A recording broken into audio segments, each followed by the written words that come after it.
Nobody's texting war plans.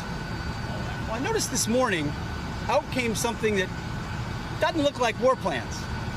And as a matter of fact, they even changed the title to attack plans because they know it's not war plans.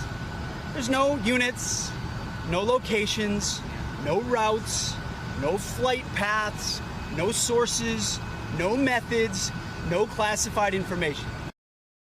No accountability and no acknowledgement of a mistake. We are back with Annie, Luke, and Paul. For those of us who have not served, I think you can sort of listen to him and say, is that right? Is that true? For you, having actually spent time, what do you think when you hear him say that? It's bullshit. It's totally, I'm sorry, I got to say, that's what it is. Everybody's saying it around the whole country who's ever served in uniform. It's garbage. Everybody knows, back to World War II, loose lips sink ships.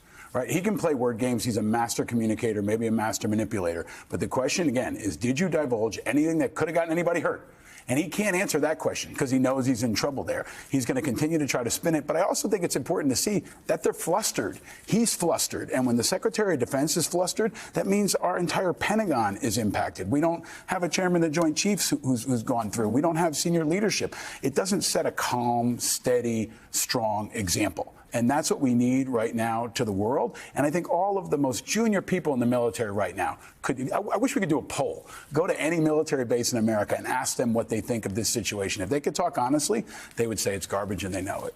I'm intrigued by this conversation about accountability, and our team was trying to figure out what a parallel would be here. And of course, there is none because we've not had someone in recent memory with this type of security clearance do this. So the most serious breach, most recent breach, was Jack Teixeira. He was sentenced to 15 years in prison in November for sharing classified information on private Discord servers to impress an online gaming community. The airman posted classified documents on U.S. intelligence provided to Ukraine.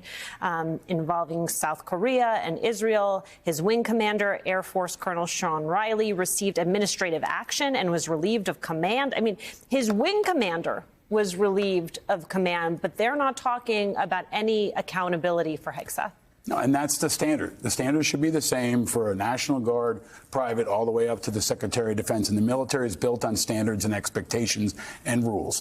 And anybody with honor, anybody with competence will know if they broke the rule, they have to take accountability. And the real question is, are they still doing it? Are they still doing it right now? And there have been some examples where I think Trump said Walsh screwed up. OK, so if they screwed up, what are you doing about it? What changes are you implementing across the force to ensure it doesn't happen again going forward? And you hear nothing about that. So if they really do want to have accountability, they have to talk about changes. They have to admit failure or admit there's a problem, hold someone accountable, and then implement changes across the system to ensure it doesn't happen again. Because not just reporters are listening. It could be foreign assets listening. They thought it was Jeffrey Goldberg. What if it wasn't Jeffrey Goldberg? Right. Then we could have had a much bigger problem. There was an op-ed by Sabrina Singh. She made the argument that Pete Hegseth, not Mike Walls, who made the biggest mistake in this Signal chat. She writes, it was Hegseth who put the precise timing and sequencing of the entire operation into an unclassified text app. It was Hegseth who revealed the aircraft that would be used to conduct the strikes before the operation took place.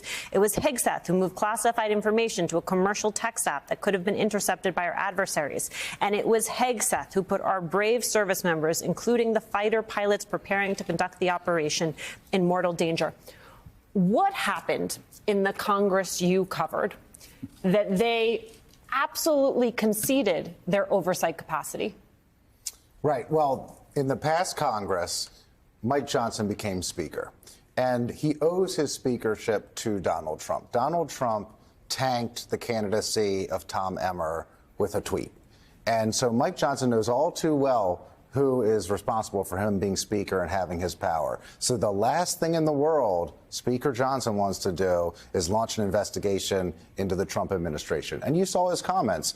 You know, he maybe mildly criticized this, but he brushed it aside essentially and said, there's nothing to see here. What more can we investigate, essentially? Now, of course, you played Roger Wicker, and maybe the Senate will do something, but I cannot see this House controlled the way it is by the forces on the right investigating the Trump administration. And when you say this House with the forces on the right, that means also Johnson with a caucus that is dominated by the forces on the right.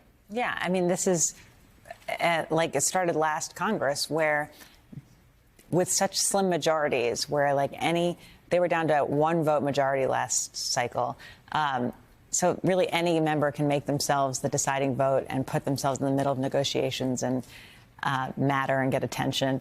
And so this group of far-right members got outsized power because the Republican conference couldn't function without them being on board. This is why Marjorie Taylor Greene and Lauren Boebert have power. Every single member of that conference has power when you have a 1-seat majority. And that's the conference that Johnson is in charge of. Although at this point, Trump is really keeping them together. I mean, Johnson's main move when he needs Republicans to get behind and vote for something is, well, you're not going to do that. You're going to have to tell the president yourself. That's kind of the move. Amazing that he will spend his energy screaming at people on a cell phone in the cloakroom, but not actually taking his own defense secretary to task.